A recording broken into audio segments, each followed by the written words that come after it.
Pray to God I never slip. I'm still in the field taking risk. I advise you niggas not to diss, cause it's coming off my hip. F&N coming off my hip. I thought I told you that I'm with the shits. Fuck taking it up with God. Nigga gotta take it up with me. Homie, I'm a reaper and a thief, cause I be snatching niggas' souls. Homie, you can't get it back from me. Nigga, you can't get it back. Yo, what's poppin'? Welcome back to another episode of Never Enough Game. It's your boy Silent 200. It's my boy Lil Seti. You know, we back with another one. What's good with you, dog? What's up with your week? I think it was a good week, bro. Baby Wode, you feel me? Just came up on that song. It's a song you just barely listened to. Yep, go ahead and slap that shit, dog. Shout out to Baby Wode, man. Bay Recon artist. He got a new song. It's called Get It Back. It's out now. We need to be supporting, you feel me? We need to be supporting shit like that, bro. You feel me? Get it back to slapper, bro. We need to get behind that shit, man. Go ahead, check it out. It's on everywhere: Spotify, iTunes, YouTube. Music video just came out to it too. Yep, that shit's out. It's gonna be in the link, so make sure y'all go peep that shit out. My week, fool, man. You know, actually, it's a good ass week, bro. I've been doing good. I had like some little epiphany earlier this week on some Nipsey Hussle shit, bro. I don't know, man. I think Nipsey Hussle was a hella ahead of his time, fool. Like that fool was on some crazy shit. I just started looking at the world a little different. I started reflecting on a lot of stuff that he's done in the past, and I think that has helped me a lot in my situation in my life right now. And I go back to his interviews, fool, and I be listening to it, and I get new shit from it every time that I do it. You know, just that that situation. Other than that, you know, been exciting shit's been going on here and there. You know, Blueface, fucking, you know, last time we were talking about maybe that shit was bullshit. I was starting to think it wasn't bullshit that fool went to jail. Because I was starting to think that nigga really went to jail. Oh, yeah. Well, now it seems like he's really in jail. I mean, fuck, you don't know. I mean, motherfuckers probably just letting this shit go as long as they can. Fool. If it's making them some money, they're going to keep doing that, dog. Fool, that fool had a straight backfire plan that happened on them, bro, honestly. Because, okay, this is me looking at this nigga from an outside perspective, right? I was like, all right, old boy right here is fucking. Well, first, how was your weed, fool? My weed? Weed, fool. Oh, weed. Like, what? I didn't smoke my weed. Who was your weed? How's your week, fool? My week was straight, dog. Just been chilling back, making shit happen. You know, with the business shit, as far as like getting everybody signed and making sure shit looks correct on paper. I just finished this book. Yesterday, fool, was called 1 Minute Manager, and that shit was pretty tight, dog. Took a little. It took me some. I had to like keep fucking playing it back because I noticed I was getting distracted. Like I was listening to the book, and then as I was listening, my mind would start fucking going like somewhere else, and then like I was like missing a part of the book. I was like, motherfucker, listen to this shit. I know that. And I gotta like go back like 30 seconds. Like fuck, what did they just say? But yeah, it's a good book, fool. Basically, 1 Minute Manager. Is about setting 1 minute goals, 1 minute praises, and 1 minute redirects to your employees. And it's dope shit, dog. So you just go over a goal, you go over praises, and then redirect is basically that's a coaching. And it shows you like a little formula on how to do each one. And I liked it, dog. So I'm gonna start trying that. I'm gonna start applying it in my life. So it was a quick read? It was a quick read, fool. It was in like an hour, 20 minutes. Damn, for real? Yeah, fool. Oh, I'm about to get that book then. So basically, it's a guy who goes to this company because he wants to interview or have a meeting with a guy who is becoming known as a 1 minute manager. So he goes there to talk with him. He's like, yeah, you know, I'm hearing that, you know, you've found a new way to manage and that they're calling you the new 1 minute manager. Or no, not the new. He's saying that they're calling you the 1 minute manager, and I want to know what's so special about this. He's like, well, there's 3 secrets. And then he's all like, but I'm not going to tell you them. Basically, you need to talk to these 3 people that work under me. So he goes and talks to one person that teaches him, or he interviews them, and they talk about the 1 minute praises, or no, 1 minute goals. And he talks to somebody else, and they tell him about the 1 minute praises, and he talks to somebody else. And they tell them about about the 1 minute redirects, and then he goes back and then he chops it up with the So how does that book affect you? In what ways does it help you? And if somebody wanted to know, what's the type of person that should want to read this type of book? If you're a manager, yeah. If you're somebody that deals with like people that are under you and you have to do a lot of directing, that book is for you, because it's just going to show you a different way to approach people as far as their effectiveness in your business. Or if it's not your business, if you're in a management position and you have people that are under you, it's basically getting people to turn into high performers. What if somebody's not a manager? How could that book help them? It can help them become a manager. Like wanting Would it help you communicate better with people? Yeah. It'll help you want to go in that direction as well, especially if you approach everything that way. Like if you just ask your manager, like, hey, can we set some goals? So if you're like in a team environment and you're trying to get the most out of your team, that book would be something that will help you. What book? That book would be something that will help you. Yeah. No, well, damn. I don't think specifically that book, but if it's like more of a team thing, I think somebody should read Extreme Ownership, dog. But for managers, I think that it would be better for them to read this 1 Minute Manager. Just something quick, some little information to get. I'm about to read through that. You probably read it on the way back home. Yeah. I was reading a lot about this. I was listening to Nipsey Hussle a lot, bro. And man, that motherfucker was dope, bro. He did a lot of shit for him. That nigga had a week. I just go back and look at the shit the nigga was doing, and the way that he did a lot of shit was just like, bro, he really came from the slums. And I read the books. I read one book before that he told me to read called Power versus Force before. And now I'm starting to look at the other two that he recommended.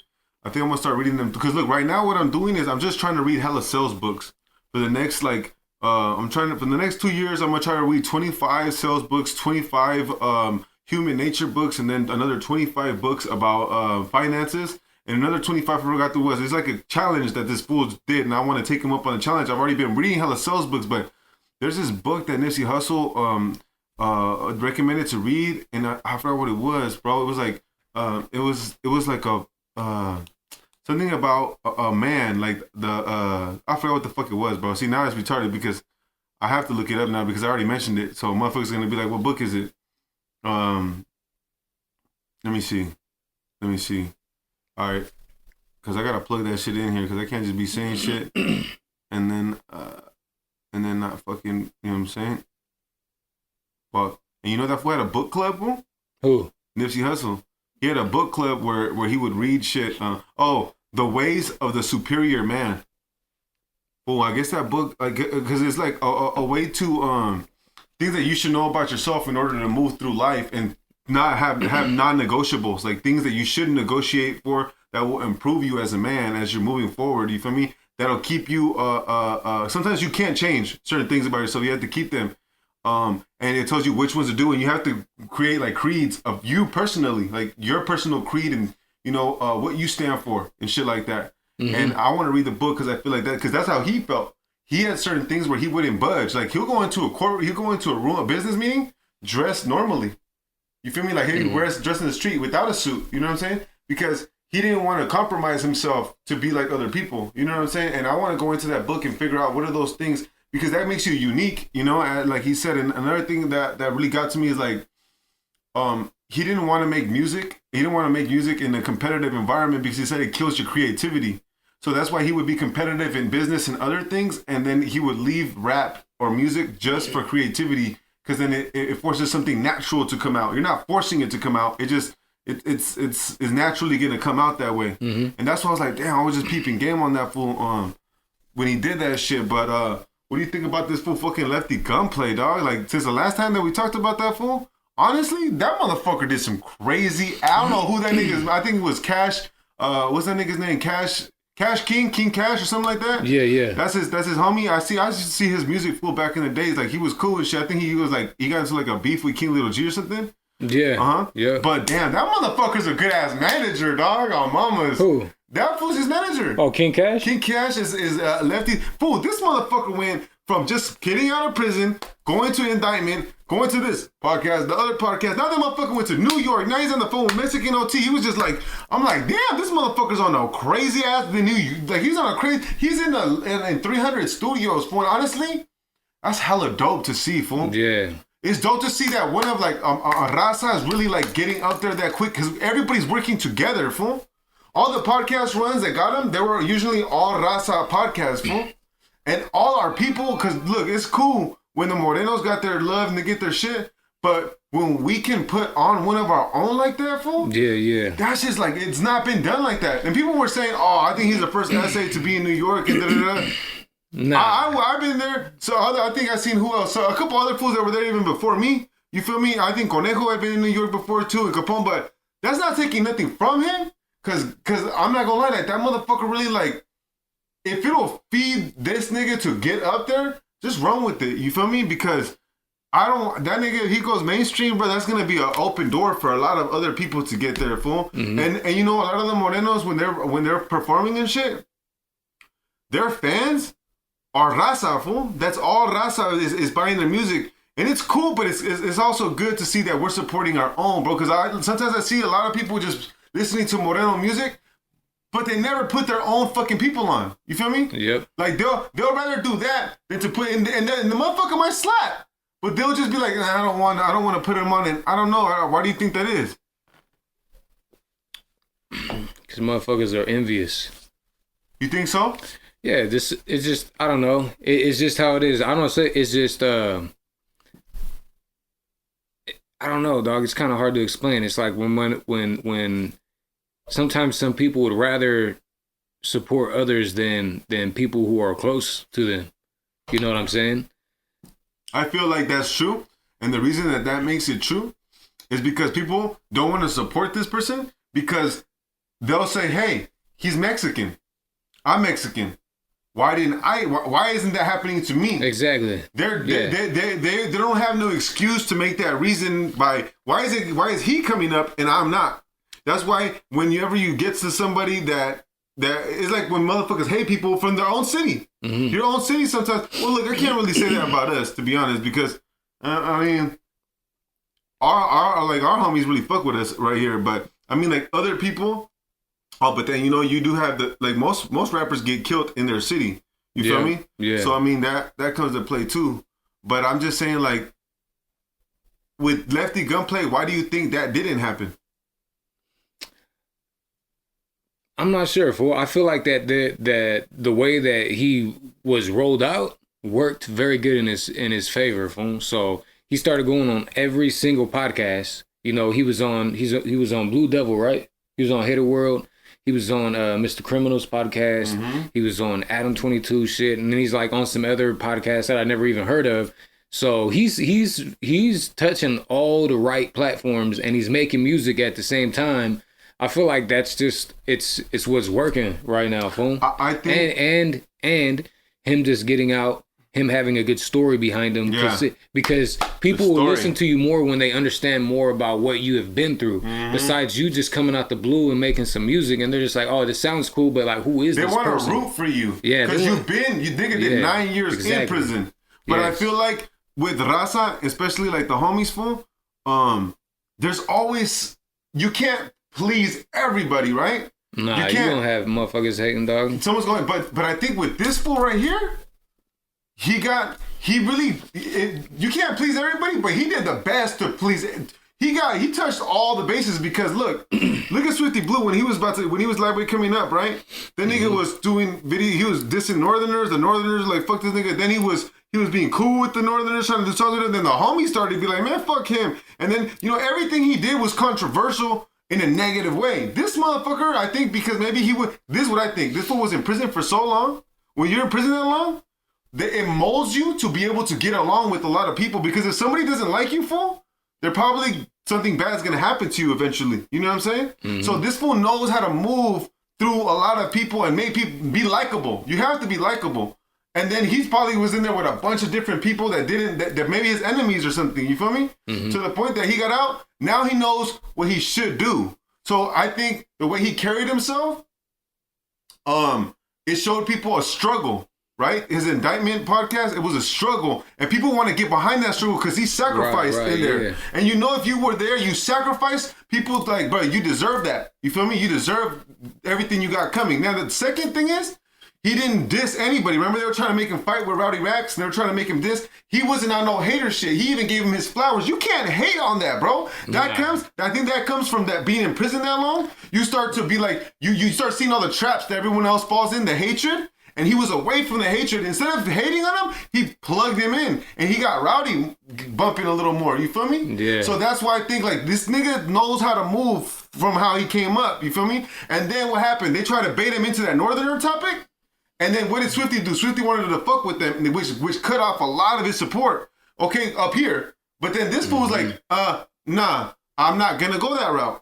Which then made us be like, oh, that's the nigga. Yeah, you feel me? So everything he did had everyone supporting him, fool. Because he stuck to the right shit. Because he was really from the cloth. He really came from that. Yep. The struggle, his views on shit was good, and he didn't even have hate towards his own people in his area. Because you know, the thing that keeps a lot of LA fools back, I think, is the hood tripping, the set tripping. But he didn't have that because he'd been with the homies for so long in there that I feel like he doesn't have that shit. Because if he did, they would have hated him already. You know what I'm saying? Mm-hmm. So this fool's like, he came like perfect to just blow, fool. And then all the Raza media was perfectly aligned to boost this fool to the high-ass level. And it's a lovely thing to do. I think it's dope. No, yeah, that is dope, fool. He's doing good right now, fool. I just feel like they just fucking deleted his Instagram. They deleted his or Instagram, some though. weird shit like There's that. always some fucking haters, though. There's always some haters, but it's all good. That fool's gonna come back up, fool. It's not a problem. I wonder why. Like, what did they say? What the reason was? I don't know, fool. But most likely, when that shit happens, someone reports you, fool. Because they did the same shit to fool community, right? Oh yeah. But like what? But like, how does that even happen? I don't know. Like, does it go through a review process? Like, do you have a chance to like fight for your fucking shit, or is it just like, hey, your shit's down, bam, like no more? I don't even know, dog. I've never gotten that shit happen to me. No, me but neither. Maybe you gotta be like up there and really controversial. You gotta make real enemies because a lot of people, certain people didn't probably want Lefty to come up, dog. Like certain people, I'm not gonna be naming names, but they probably really made it an effort to be like, man, fuck this nigga. I don't want him to blow up. You know what I mean? But man, that fool's gonna get all that shit back. Yeah, nah, he'll get it back, dog. Lefty got it. But that brings me to another thing, like, same reason I don't get why up here the homies don't support. They support, but like halfway through it, fool. You know what I'm saying? Like, I think that LA did a good job with Lefty Gunplay. And I feel like maybe we need to start doing that same shit up here, fool. We need to start setting a tone to where like there's no more being too prideful to, you know, support the motherfuckers that we're trying to put on. Like, you guys see Baby Wode, man. Look, Baby Wode got talent. We got more than him. We got Siete, we got KG. Like, we got a solid team, and we're gonna start pushing these fools. But it's also up to like our own people here to like push this shit as well. That's how we're gonna help these little fools like fucking get put in a better position than when they're at. That's why we're doing this Bay Recon shit, so that way we could put these young fools in a better position, because that shit was not available for us. You know what I'm saying? Baby Wode, nigga, that fool has a crazy story his damn self. You feel me? Yeah, we need to get him on here and talk to him about that, dog. Yeah, we're gonna get an interview up with Baby Wode pretty soon, but he's got a crazy story, you feel me? He just got out of prison himself. He did a lot of things. I think that we all need to come together and get behind these people so we can create that fucking bridge for our people to take them steps too, and then follow in the same footsteps. You know what I'm saying? It's all good. Yep. Hey, slap Lefty Gunplay, but at the same time, nigga, don't forget to slap some Baby Wode too. You feel me? Slap somebody that's next to you, somebody that's right here. Not just Lefty, not just Baby Wode, but you know, we got KG, we got Siete, we got Digga, SG, Upstate Militia. Yeah, Upstate Militia, Grease, you know, them homies. But the younger homies, those are the ones that, you know, that don't probably forget need the it the most. OGs, man. Don't forget the OGs, dog. Yeah, definitely. Shit. But the younger folks, those are the ones that, you know, they've had interesting stories, bro. And at this moment, you should really, damn, let's get behind these guys and try to change their lives too, bro, because they've been through some shit. The struggle, you know what I mean? Yeah. Speaking of the struggle, fool, like I was saying, that nigga Blueface, fool, he went to jail, right? So he's really in jail. This nigga is so fool. So this motherfucker, I can see what he was be doing. Sometimes I be thinking, I'm like, all right, this motherfucker, this is exactly what he's thinking. I'm with Krishan Rock. This bitch is wild as fuck. Is she gonna hold me down if I really go to jail? That's probably what she's thinking, right? Mm-hmm. And that's why he dumped the bitch. That's why he dumped her. I don't want to be disrespectful, but that's why he dumped her, right? Because in his head, he was like, all right, this bro's already being out of pocket. let me go get with my first baby mama that hasn't done shit. You know what I'm saying? And then he went and put all his attention on his first baby mama that he says he swore if you got a picture with her and let me know she's never fucked nobody else. All this shit, fool. That's why you should never validate yourself off of a broad, fool. Yeah. Because she can just go do something and then now you look stupid. So he did that. And the reason he said that he got back with her is because he was gonna go to jail. And he didn't want to look stupid when Krishan Rock starts fucking with somebody else when he goes to jail. And then what ends up happening? This nigga goes to jail. And now this nigga's first baby mama's all up in the clubs with some fucking like stud female, like some man looking female, kissing her, hugging, like doing all this extra shit. And now Krishan Rock, nigga, is on there and she's over here like, I love you, daddy. I'm gonna stay in jail. He's locked up. I'm locked up too. It's some crazy, it's like, you can never tell really what the fuck is gonna happen. You know what I'm saying? I mean, we're only gonna be able to see what they want us to see, dog, at the end of the day, fool. I don't know. Like, I feel like all that shit is just like... You think it's a game? I feel like it's a fucking game, dog. Whenever I look at that shit, dog, I'm just like, this shit is just like, this is a window that they're just opening and they're only letting us see what they want us to see, dog, when it comes to shit like that. That's why with a lot of that shit, fool, I don't even pay attention to it, fool. Because I know that everything that's on Instagram, that's on YouTube, is like, a lot of it is just like entertainment, fool. Like a lot of that little drama shit like that, like I know that, I just have a feeling that a lot of that shit is staged. But like I don't think this part is staged though. Man, I don't but what I'm saying is, how the fuck can you try to figure, because I would have done the same shit he did, right? But then now Krishan Rock's really like trying to show this nigga love, and his first baby mama's out here on some wild shit, making this nigga look crazy. So my point is like, bro, can you ever really tell? And what are some signs that you would say that would say to you, oh, this person is a good person, this is a good relationship, not just in a romantic relationship, but friendship or anything like that? What are some of the key things that tell you, hey, I'm gonna keep this person in my life and I'm gonna get this nigga out of here or this female out of here? They gotta respect you, dog. They have to respect you. If they don't respect you, especially in public, then that's just like, that's a no-go right there, fool. Because I feel like the other female respected him in public, and she's the one that did him dirty. The first one's right now going crazy. Disrespecting the fuck out of him right now. Yeah, but before he went to jail, she wasn't doing none of that. You see what I'm saying? Mm-hmm. So at this point, it's like, how the fuck can you tell? Like, is he at fault? Could you even make fun of him at this point? I don't know. Motherfuckers... Bitches and motherfuckers, they always gonna have a reason for why they acted a certain way, but at the end of the day, like, it is what it looks like, and it's just that motherfuckers is dirty. But my point is there something that you think you could have done that would maybe what makes you pick people in your life, to keep them in your life and get them out? Based on their actions. Is there a specific thing? Or is it just like a feeling that you could get that I gotta get this person out of here? Well, I get feelings. Yeah, it's just like I go off of like body language, how somebody carries themselves. If they tend to lie a lot, if they say they're gonna do one thing and then they don't do it, the shit like that, fool. Like basically being a real one. Like if somebody's able to fucking tell you that they're gonna do something and keep their word. And, they're able to, like, not give you some weird body language, like they're feeling, like, off or something like that, then, those are good signs that, all right, like, I could probably trust this person. Just watch somebody. Just watch somebody from how they interact with other people, how they interact with you, what they say they're going to do, if they're going to do it.